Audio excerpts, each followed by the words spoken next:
Hello, beautiful humans. I am so excited to be here today with one of my dearest sisters who we were just talking about how we did a really bad job of staying in touch during this time that I've been away from LA over the last year.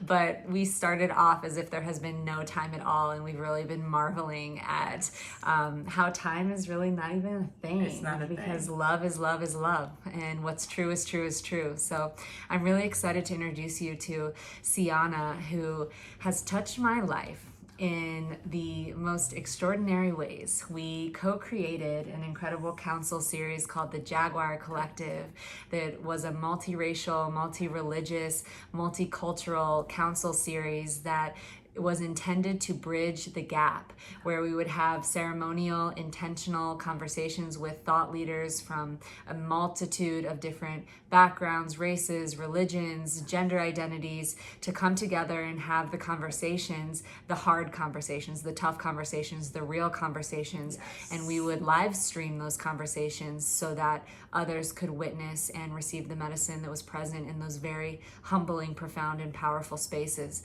So we have already had a lifetime together. We really have.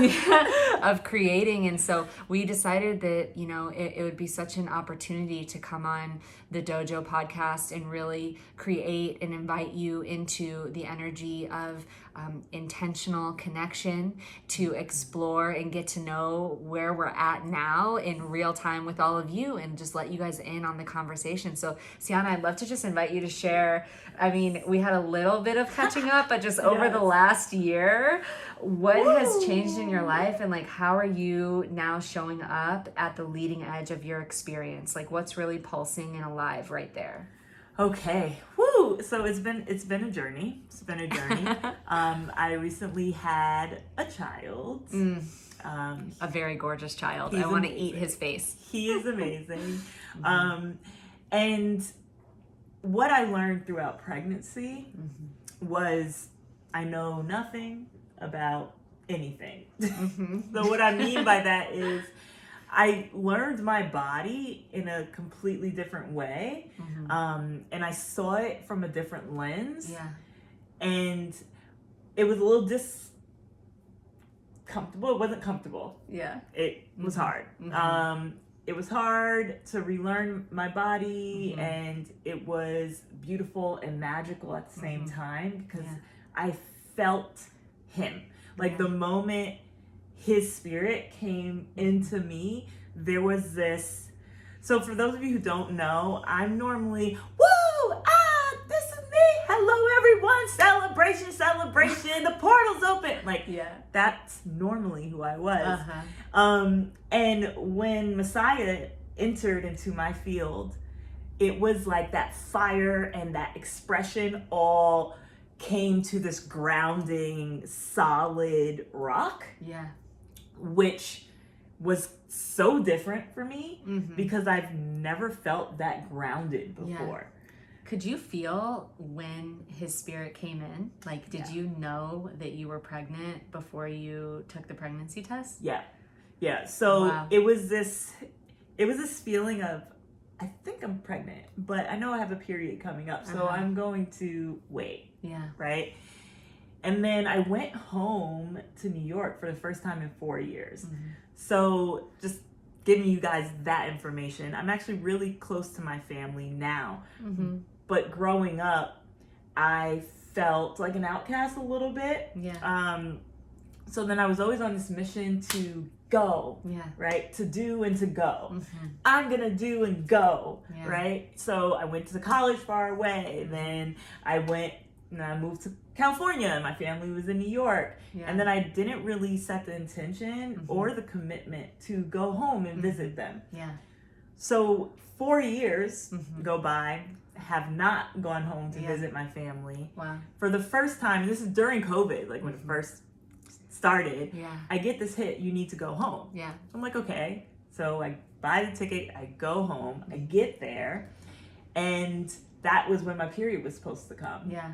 So I got to take the test with my sister and my mom after not seeing them for so long. Wow. They were the first people Wow. to find out I was pregnant. Oh my God. Yeah. What an incredible, like, orchestration. Life doing her thing. Yeah. Wow. Yeah. Mm-hmm. And then, like, when the integration portion of his energy and my energy, that was really hard because we are a lot different. Yeah. Energetically. Wow. Yes. Oh, I haven't even thought of that, right? Like, as a woman, when you do become pregnant, and I feel like the more energetically, emotionally, psychically sensitive we become, we have the awareness to recognize, oh wow, there's a novel being that I'm housing now, creating in my system. I haven't thought of it like that before, like with his essence coming into your home. Yep. Wow. Wow. That was a ride. Yeah. That was a ride. So you got to know him before he was born. Yeah, and I want to create some context, actually. Yes. So for everyone, I'd love for you to get to know Xiana and some of the pieces around her that really impacted me and touched me. So, like, why I'm so impacted by what she's saying is I trust this woman. I trust her visionary. I trust her intuition. I trust her psychic and intuitive sensitivity. I trust her oracle. And so I would love for you to share a little bit about, like, your walk, the journey that you've walked in the like Oshun initiation in Africa. Yes. And just sharing a little bit more about where you come from and the journey you've been on. Yes. And then as we arrive into like the now frame, so that everyone can really feel you in your heart and where you're coming from. So that's the transmission is coming through this channel here. And so I'd love to hear about the initiation that you moved through and like what led you into that. And then we'll circle back around to Messiah, which his name is Messiah, coming in. Okay, so growing up I always had a gift to channel, to see things that maybe others didn't. And because of that, and because of my lack of understanding of it, people diagnosed me with certain, mental disabilities and things like that, right? And I rejected myself for a while, but I kept having these visitors, right? I kept having these people that weren't physically here, but they were before, or these energies and spirits that exist in other dimensions and planes. They still would come to me and communicate with me, but I was still in this space of not really understanding. So then I was on a search to understand, right? So what led me to Ifa and Oshun and getting initiated was I had this reoccurring dream, and it was me and people I did not know, and they were all in white, and I was in white, and they shaved my head. Now, this is before I knew any information on what initiation looks like, how it's done, because there's a sacredness to it where there's certain things that no one would know unless they've gone through it. So I happened to stumble across someone at a coffee shop. They were wearing all white, and I was like, where are you guys going? And they're like, oh, we're going to this temple. Oh, where's that? To Ifa temple. I'm like, okay, I think I'm supposed to go with you guys. Right? Wow. So I go, and I tell them about my dream, and they said, oh, it sounds like you're supposed to be initiated as in the Ifa, as a priestess of Oshun, of Ifa. So then I committed myself to the practice. I created a GoFundMe to raise money. And then that's how I got to Nigeria. That process was so intense. Talk about living beyond the edge. Golly, I'm in a country that I physically in this form have not been to before, but I know that I've been there before. Like, that's my ancestry, it's my bloodline, Nigeria, right? So I'm like, okay, no clue. I'm with Babalaos, which are the men priests. I'm the only woman. Wow. So there's that piece too. Going to another country with a group of men who I trust dearly. And I get there, and then I'm in a cave. Like, all day, every day Wow. for 7 days, unless I had to use the restroom, which then my mothers, the women who held space for me and really birthed Oshun through me, they bathed me and they painted me, and the ritual of just like sitting there while they have Q-tips and Ofun and Oshun, and that's like a white powder and a red powder, and then dot by dot by dot for 7 days. Wow. Until my whole body was clothed. And then every day they would do this bath with me. Yeah. And wash it all off, and then the next day start all over again. Wow. And I felt the energy integrating. Right? Because in that moment, what they say is you're in Awo, like you are a child, you're a baby, right? Of Oshun. Yeah. Of Ifa. Wow. Wow. So with the initiation that you moved through, so you said they like helped to birth Oshun through you. Can you share a little bit more about Oshun and what that means to you? Yes. So Oshun, the energy of Oshun, she is mother. She is also warrior. Yeah. A lot of people like the gold and the cowrie shells and like, I'm a daughter of Oshun. But also that means you have to accept the jealousy that's in that energy too, and the power, the warrior, the woman that is willing to cut someone's neck off. Yeah. Like that part too. And that was a part of me that I rejected throughout my life. Yeah. So having a divine being integrate and say, you know what, you were perfect the way that you were. I'm just here to settle in. I'm just here to settle in. Yeah. And you are the river. Your tears, that's the water. Yeah. Like, cry, allow yourself to feel these emotions, allow yourself to feel fiery, because that's my charge. Yeah. Now, how do we work to settle it in? How do we work to contain it, right? Yeah. And then that's where the ritual of wearing white for a year. I did 3 years because I still wasn't all the way settled. Yeah. So. Yeah. Xiana really only wore white for years, and it was just over the last couple years that you shifted out of that and had like a whole identity rebirth, which was so incredible to witness. And you were there. Yeah. Like when I was talking about stepping into this new chapter, like you were there. Yeah, changing with your name to begin with an X, and shaving your head, and getting your tattoos, and starting to wear purple and all the colors again. I was like, oh wow, Xiana online, right? Yes. Xiana created an incredible, I don't even know, I can't even barely call it a show, called Black Sun. And I'd maybe share a little bit more about Black Sun and what it is. But I was blown away by this performance art that she created musically. Xiana's an incredible artist, but really taking and integrating the initiatory path that she has walked to, serve as a priestess of Oshun and a channel of Oshun, and having, I think the experience that many young people who are psychically, intuitively inclined, that have an attunement to be able to feel and sense, other beings in different dimensions, often get, that imprint, like there's something wrong with you, there's a mental disorder, and you having to like face off with that and then follow your own path, which led you into this initiatory path where you actually were affirmed in terms of your intuitions and who it is that you are as a channel, as a guide, and really stepping into that. I felt and I could feel the empowerment that came from that level of initiation and that level of embodied self-trust that then contributed to you birthing the Black Sun experience, which was so epic. It's one of the most incredible experiences that I've been to.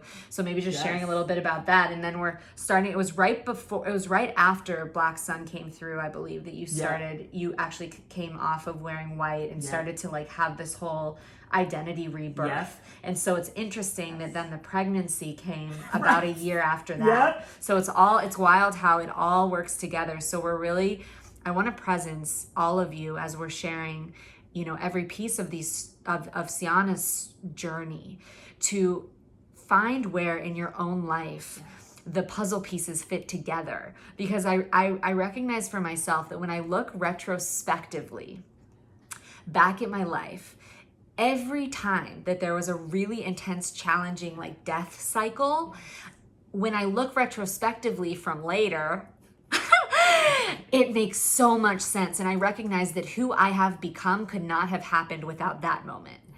And so who Xiana became as an initiated priestess of Oshun could not have happened if she didn't actually have the catalyst of being judged and shamed and conditioned that there's something wrong with her, that became a catalyst for her to have those dreams and follow her path and go to Nigeria by herself to sit in a cave and be initiated, have her head shaved and be initiated into this lineage to hold this tradition in a good way. So for you and my intention with every one of these episodes is to really orient all of us to our life as ceremony, our life as the living dojo. That is what you have created yourself into in order to grow and expand and become more of yourself. So the intention of sharing Xiana's story, both of us tuned into our why. The intention of sharing her story, our why, is so that it will land in your being and touch a part of you that inspires an awareness that may not have been there before you received this. So I want to invite a deeper layer of receiving as we go into every step of this expression, right? So Black Sun, how did that come in? And then describe it a little bit, like if you can paint the picture of what this Sun, is. a sonic ritual. And it was a sonic ritual. They blindfolded us when we got in. It was a true ritual. Full-on ritual. Literally, Black Sun was my permission to be me fully. To be the artist, to be the spiritualist, to be the healer, right? To be the warrior. I wanted to embody it. And because of the frequency of my voice, there was also stories around that as I was younger that I wasn't good enough with that, right? And because of that, I suppressed my artist, right? Because, well, people don't think I'm good enough, so fine, I'm not going to do it. And Black Sun was, you know what? I really don't care about that. I need to get this out. People could think I'm weird. People could think it's crazy. I don't care. I need to get it out. So once I made that decision, I leaned on my support system, my tribe, my people, the people I'm connected to. And I said the vision. I said, I know this is crazy, but this is what I think we should do. We should be in the studio for one night, and we should all do a mushroom ceremony. And let's just channel and just press record. Whatever comes out, that's what we're going to put out and call it a day. And it was like, well, that's not how music is made, but all right, Xiana, let's try it.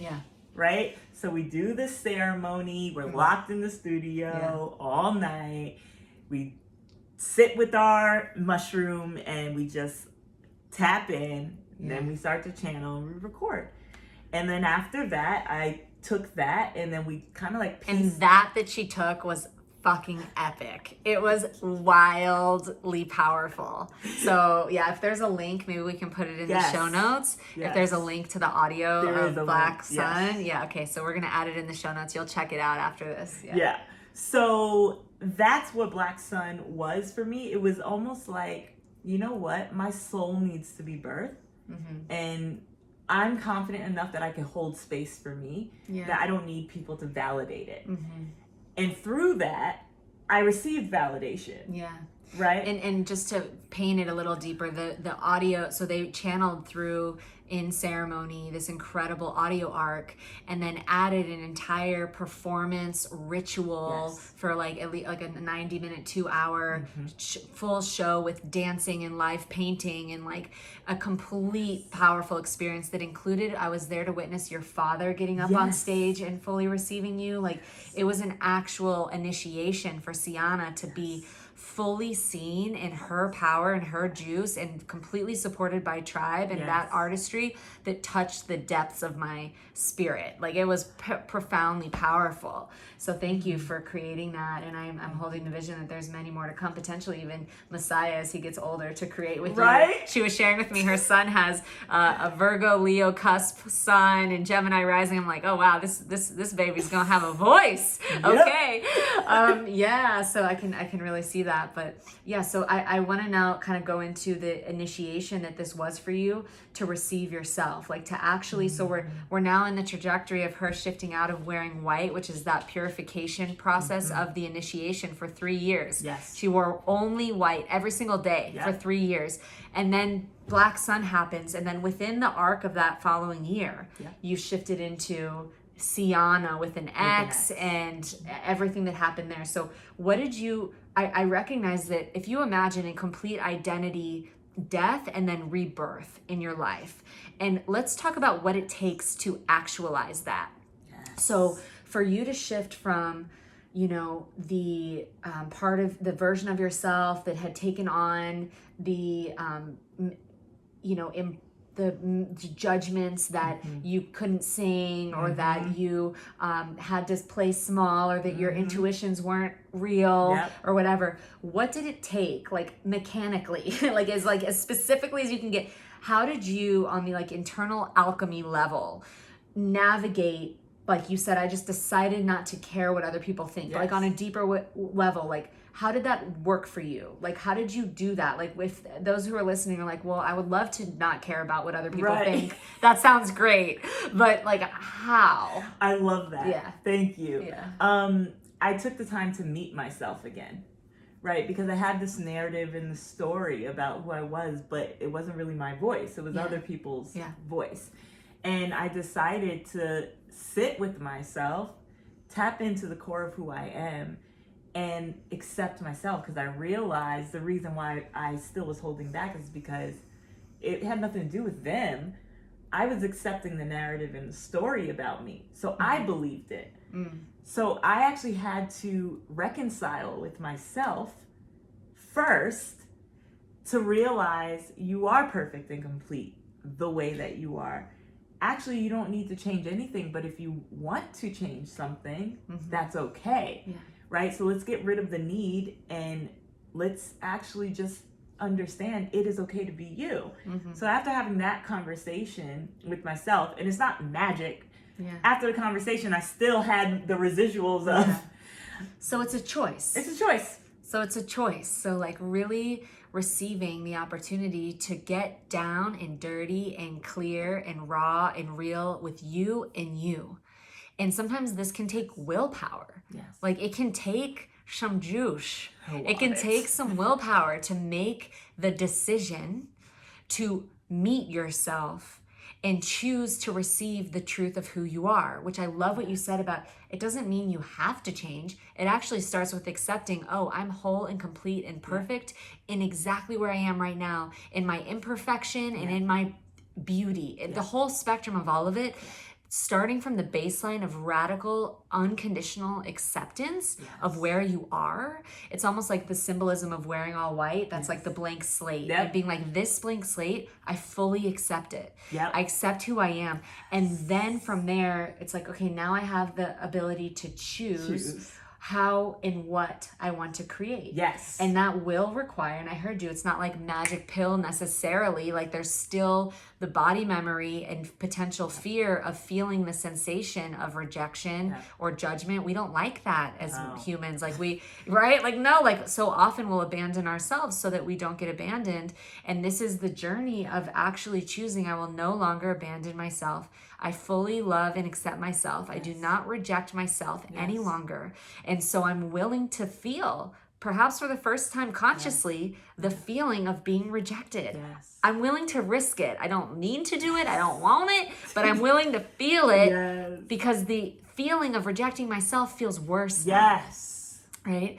So you landed that. So then you're like, okay, now, so Black Sun happens. You let yourself be witnessed in front of your father. You decide, now I'm going to change my name. I'm going to start wearing color. Like, I'm recreating myself consciously from a blank slate. Yes. Whoa. And here we are. We're also just now leading up to the year of Messiah as well. So we're looping back around to baby Messiah. Yep. Okay. So how was that for you then? Like, the reclamation, it's not even a reclamation, it feels like a recreation. Like you went into conscious creation of who you were choosing to be. Yes. So I chose it, fully embodied it, and felt fulfilled. Yeah. Then my deepest desire is to wither. Is to wither? I don't know if you remember that chapter of my life. Okay, so after me fully saying, I am perfect, I am complete, hey world, here you go. Yeah. Now, how do I want to present myself? Yeah. Cool, now, here you go, this is who I am. Yeah. I felt complete. And that completion felt extremely uncomfortable because I had no want for anything. Wow. I had no need for anything. It was this feeling of, I almost felt like I was on my deathbed, but with so much peace about feeling like I did what I was supposed to do here. Yeah. So like that was the conversation. Wow. Almost like you were actually complete for the chapters of your life that you had lived up until that point. So talk about being at the leading edge. It was like almost like you had to die fully and let go of needing, wanting anything to then rebirth like totally anew. Yeah. Like literally the thing that blew me away was when I was in this withering season. And what I want to say to you all, if there's anyone who has ever dealt with depression or suicidal ideation or self-harm or anything like that, right? Where you need to escape, that feeling of I need to escape, I don't belong here. Like that feeling can be transmuted. Because even though I was in a season of withering, I wasn't going to take it into my own hands. It wasn't this, I'm depressed, I want to kill myself. It was literally, I am complete. Yeah. I'm complete. If death knocks on my door, I will open it. That's how I felt, so calm and peaceful about it. And I openly shared it. Now people that cared about me felt a little uncomfortable. Yeah. So you felt depressed. So are you saying you felt depressed, or you felt like you'd be complete? Like if death knocked on your door, you'd be complete. And were you perceiving that as being depressed? No. Okay. So I grew up with depression. Got it. Okay. Right. But I didn't have awareness. I didn't know what that voice was really saying to me. So if your depression could speak, what would it have said? So if my depression could speak, it would have said, you don't belong here. Yeah. You need to go. Yeah. Right? From where you were at that From stage where I in was your life. at that stage in my life. Yeah. Okay. Now, in this conscious space, I realized that energy didn't disappear. Yeah. It transmuted. And it transmuted into, actually, you're complete. It's okay to be in the space of nothingness, to embrace nothing, to embrace the 0 point. Yeah. So after Black Sun and after reintroducing myself as Xiana with an X, right, there was the chapter of, okay, we're really in the 0. Wow. So I moved from the one space, right? And we talk about that a lot in our conscious community. Yeah. And I decided to go past we are all one to I am nothing. Wow. I just got chills. Wait, let's just pulse on that for a moment. Yeah, like to really feel the void space beyond we talk so much about the interconnectivity and unity and oneness of everything, and that feels full. Yes. It feels, speak about edges, right? Like if you're in the unity consciousness, that's amazing. But it feels like life, touching itself everywhere, right? And so you're interconnected to all things. but then everything has an equal and opposite. So what about the no thing? Right. So you transcended or dropped beneath. I don't even know how to describe it. I think drop beneath. Yeah. Drop beneath the I'm linked up with everything into like, and I'm nothing. Yes. So there is no more identification with a self or a unit at all. Yes. Whoa, I can feel the void of that and the discomfort in that, actually. So I would invite, if you can tune into that space. It feels almost like, the way I'm experiencing it is, it's like the energy, like it almost feels like a sucking in, like into the emptiness, like there's only more like there's only more deeper sucking in, like a what's it called, like a black hole. That's like, it. Yeah. Whoa. And just to surrender into that. So when you were speaking to those who have experienced depression or suicidal ideation, I can imagine that in many ways that sensation of like the void or the black hole or there's nowhere to get might sensationally feel similar. Yes. And so I'm curious if you can describe even deeper, because you were operating from an expanded place around it. So how did you move? Because you said I had this consciousness. So for those who do experience that black hole feeling at times, perhaps in waves, because I know, sometimes it can come in waves of depression, right? So when the wave of depression comes, if you experience that, those listening, it may not be the same as Xiana's, but I'm curious if Xiana's experience might be able to create a little bit of an access point. So if you were going to speak to anyone listening, or anyone whose family, anyone listening whose family members might experience this black hole void wave of depression feeling, which is like, I'm no longer connected to the whole. I actually feel nothing. I'm in the no thing. Yes. How would you point to like creating a perspective, like the expanse that allows for perspective, so that someone experiencing that could potentially hold themselves with more peace, while also feeling that feeling? Yes. So what I found just through the withering season about depression was that depression is a strategy, right? Why we want to use that strategy, that's the key to our liberation. Right? So what I realized is, because of my suppression of myself, I created depression. Once I decided to take everything that I suppressed out and put it out there, that's when that 0 point came, right? So that energy was still there. So what I would love for you all to do when you are feeling that feeling of depression, what helped me was setting a boundary with myself, right? So what I learned from the one place, right, from the I am place, what I learned from that is, I'm out of control. I am you, you are me, we are connected, we're together, right? That's what I learned from that. But then in order to heal, truly heal, I had to drop from that, right? So because I'm you, I can't kill myself. Because me killing me affects you. And then it affects me. And then here I am on this cycle all over again. So I can't do that in the one. Right? Now let me move down to 0. Now when I'm in the 0, I don't have the need to control that, because I can't, because who am I? I am you, you are me, we are we. So I'm never going to control that. I'm not going to take that into my own hands. So I set a boundary on myself that when that feeling comes up again, I'm not going to do anything about it. I'll sit with it. So I sat with it, sat with the discomfort of nothing. Just being present, fully present to it. That's like warrior Jedi shit right there. Like deep respect for that journey. Without judgment. That's the layer. That's the layer.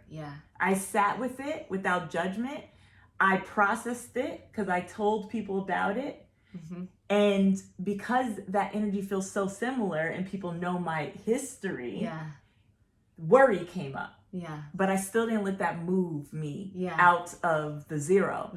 I understand that this is uncomfortable for you to hear, but my deepest desire is to wither. Now, what happens to a plant when they wither? that's just a season. Yeah. Blooming is always going to come. Yeah. And that's what I learned when Messiah came in. Yeah. Because he came in during my withering season. I'm like, I'm complete. I'm done. I think death might be knocking on my door. Yeah. And Spirit's like, yes, you are complete. Yes, you are done. Here's this divine being for you to now steward. Wow. I'm chills literally all over my body. It was like, because you're one of the first close tribe, like close friends of mine. There's just a few who have had children. So it's almost like the seal has been broken now, so like there's baby fever among like all of our closest friends now. But Xiana, Liz, Teresa, we have a few friends. Issa, oh my God, Issa, I'm gonna meet Phoenix so soon in a couple weeks. But yeah, so we have a few really close sisters that have had babies now, and so Xiana was one of the first that like really broke that seal. And from what I've heard from a lot of the sisters who have had children is that there is a death. There's a major initiation. Yes. In like once you are pregnant in the 9 months, like you need that 9 months to like let the old identity of who you were before you were pregnant, before you're going to be a mom, go through this massive death process. And I feel like that doesn't get enough airtime in like mainstream conversation, that because the initiatory path, the ritual of it, I'm really feeling how important it is as I step closer to this threshold to have women and counsel and sisters in my life who have walked this path and are doing it with such grace, and just feeling like, wow, there is a death of an old self when you become a mother. You're moving from maiden to mother. That's it. It's a complete renegotiation of who it is that you be, and life becomes so much less about you and more about the stewarding of this life that you are now carrying in your body and through your body, and then it's your offspring, and so the initiation of the death, and because you're such an oracle and like I would propose the possibility that your body wisdom was premeditating the fact that a child was coming. Right.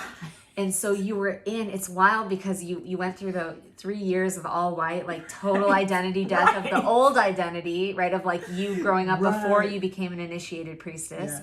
And then there was the full blank slate of like, okay, now who am I as this? And then you had like, like Black Sun in like a year of like getting to express yourself in like the new recreative energy of like wearing the colors that she wants and like really being in her artist and creative flow and being like, like I really felt you in that, like knowing who you are. That's when we were doing Jaguar Collective and like, right? And so really owning that in her leadership role in the community. And then this void space comes, then the zero, then she's like, oh, I'm in a season of withering. I would propose that your body, and I've noticed this myself, like when I feel there's a huge death process coming, when I left my prior relationship and our home here in LA and my closest community here in LA and went into the total unknown, it was months before that happened that I started feeling so depressed. I felt so stagnant. My body was responding to it was premeditating. It was preparing for the massive release that was about to happen. And I'd be very curious, so we like put labels on it, so like if you're experiencing a season of depression or a season of withering, to recognize like what Xiana said, there's always on the other side of withering is a blossoming. Always on the other side of death is the truth, right? And so we recognize like, okay, we could be going through a wave or a season of a death cycle, or let's kind of just put on the table the wisdom of this body. And that if you're going through a major wave of something, it's possible that your body wisdom is intuiting something to come.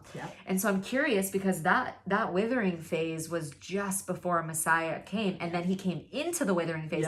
So there actually needed to be less of you so that he could come in. Woo! That is so true.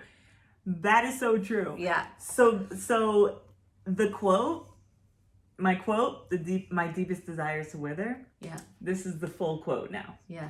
My deepest desire is to wither. Watered by source, I bloom. Oh, chills again. Watered by source is like Messiah coming in. Like source comes in. Watered by source, I bloom. Wow. Yeah. That could be a Black Sun too. Right. That could be a show. That could be extrapolated into a whole journey. I really feel that. Mm-hmm. Wow. Okay, so let's talk about the blooming now. Yes. Okay. So Messiah comes in. You realize, oh, I think I have a child in me. Yes. I seem to have another personality I'm harboring in my system right now. Mom, let's take a pregnancy test for the first time seeing you in 4 years. Right. Okay, so now we're back around to that moment. Okay, so here you are. Pregnancy test comes back positive. Your family is like, whoa!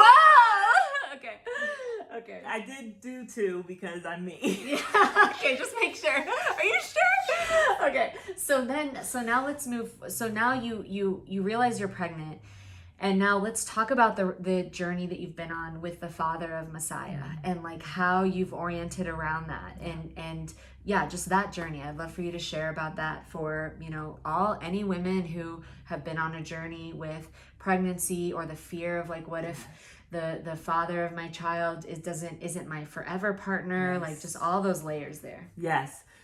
So something that is beautiful about it is it was hard.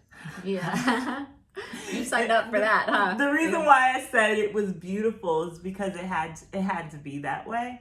I see it now that the struggle was because there was still some residue that I needed to clean up a little bit, right? And I wouldn't have been able to see it had I not attracted that partner into residue my life. within yourself. Yeah, residue within myself. Yeah. Right? Can you describe that residue? Yeah, so the residue was still this piece. Boundaries. Yeah, oh my gosh, boundaries, yes. Right? Big. And I'm realizing though the importance that has been put on that is actually going to benefit Messiah now. Right? Because now I know what it looks like to have healthy boundaries. I'm not afraid of it. So I can support him in his growth, in his process, because now I know how to set boundaries before I didn't. Wow. Right? Yeah.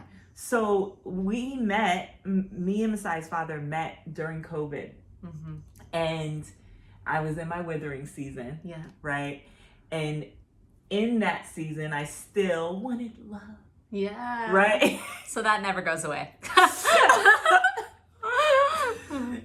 Like I still wanted love. Mm-hmm. Now, based on the partner I attracted in, I actually realized that it wasn't love that I wanted. Mm-hmm. I wanted like myself. Like I wanted a reflection of me. Yeah. And I saw bits of that in him, and also I saw my old self as well. Yeah. The self that was created because of other people's narratives of me. So that was very triggering. Once I conceived, we weren't even dating for like a year. Yeah. Right before then, like 2 months before then, I knew like, hey, you're not the one for me. Based on who you are in this present moment, you're not the one for me, but we can still entertain each other. We can still connect. We can still, right? So through that connection, we still connected, and then that's when Messiah came in. And when Messiah came in, his energy is the opposite of mine. Very grounding, very sure. Like there was this confidence. Yeah. This humble confidence. It was like this like rooted, assertive. It just is what it is. It's neutral. Wow. Right? That feeling gave me the confirmation like, yes, this is a no for you. Wow. Chills again. You were just like really giving me a lot of chills. I have not thought about this before. So when the spirit of Messiah came into your body, his personality, I don't even know if we could call it personality, but his essence. His essence, yeah. His essence, that Virgo essence, his essence landed in your being, that energetic imprint. Of course it lands in your body. You're housing it. You're the oven. You're birthing it, right? Yes. So this energetic essence, the energetic essence of your child, which is not your own, right, comes in. And the way that he came in as team, like, yo, mom, I got you. Yep. There's a lesson here to learn before I actually come outside. And so the lesson was around boundaries, and he gave you the fortitude.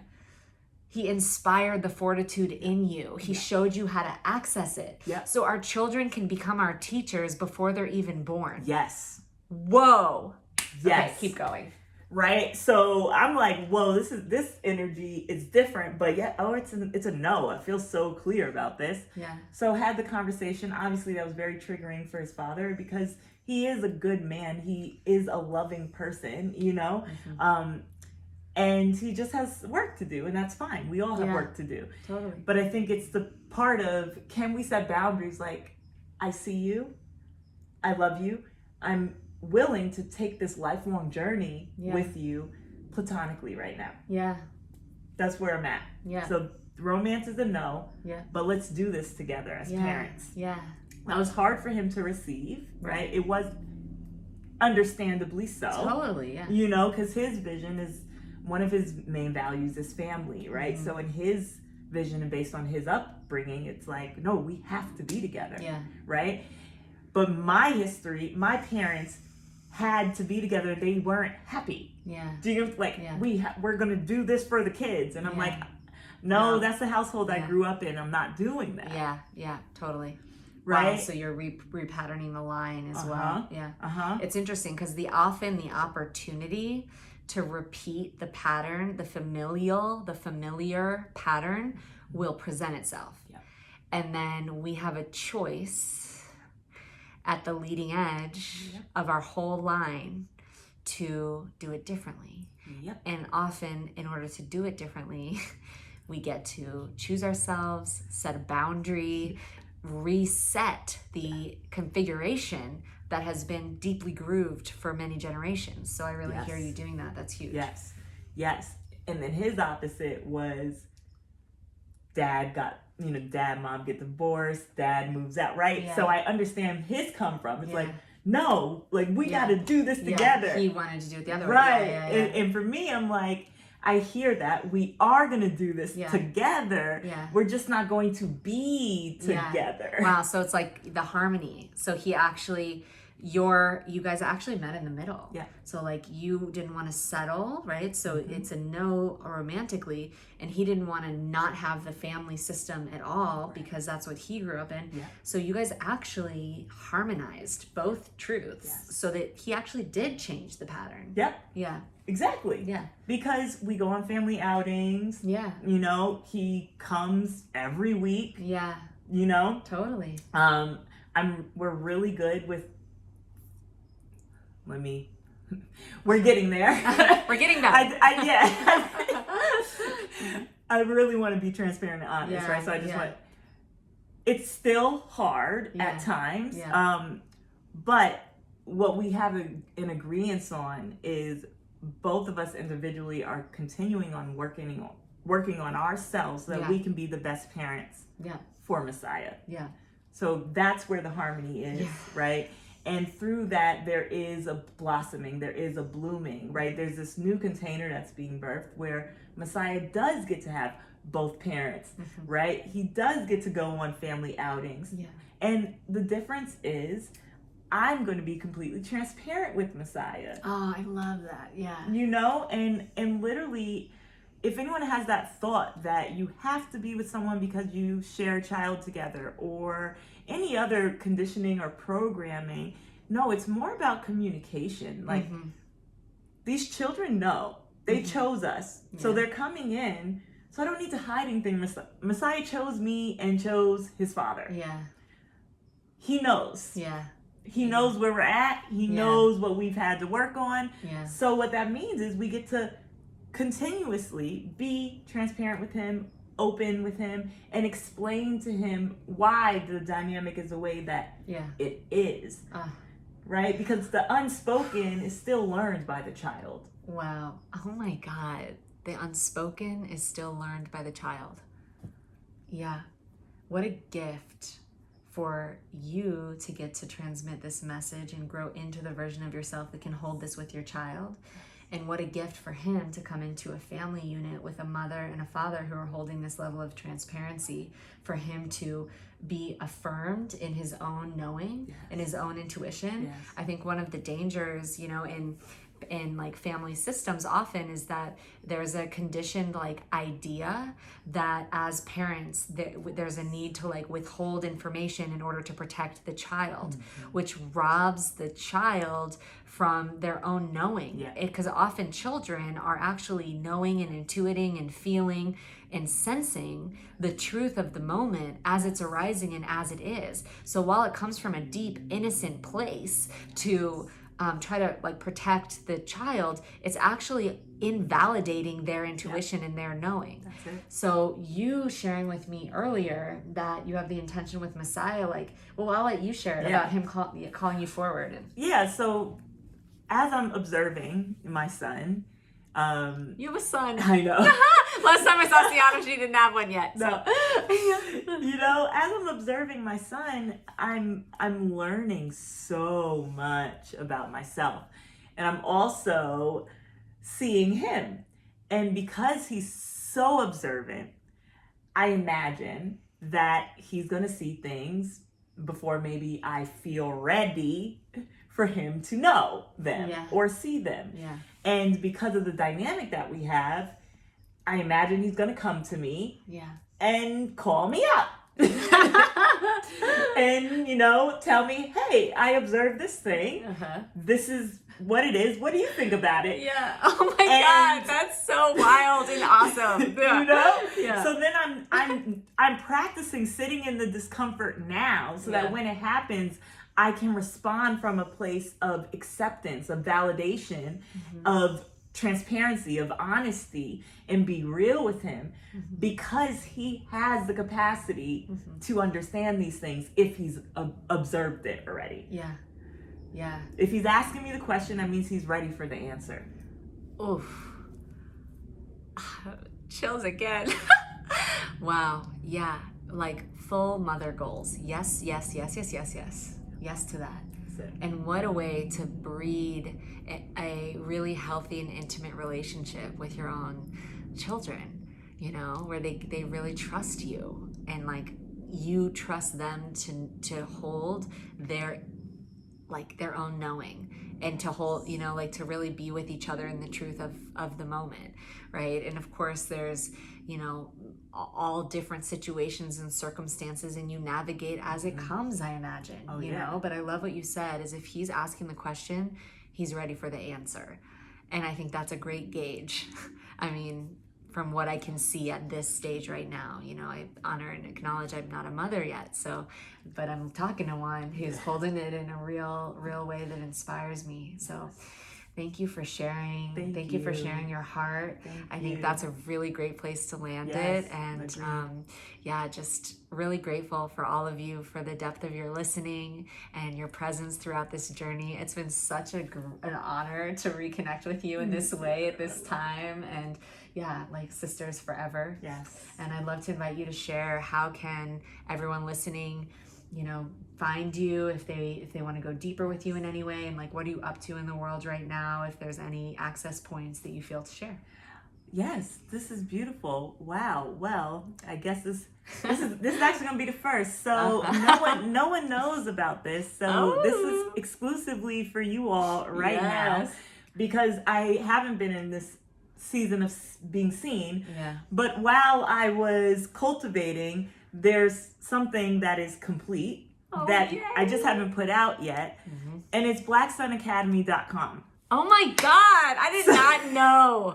I did not know that was created when we brought up Black Sun. We didn't plan this. I don't really plan any of these episodes, but wow, that's wild. Yes. So, blacksunacademy.com. Please You can find me there. Everything is there. And then on Instagram, it is at being Xiana with an X. So being Xiana. Amazing.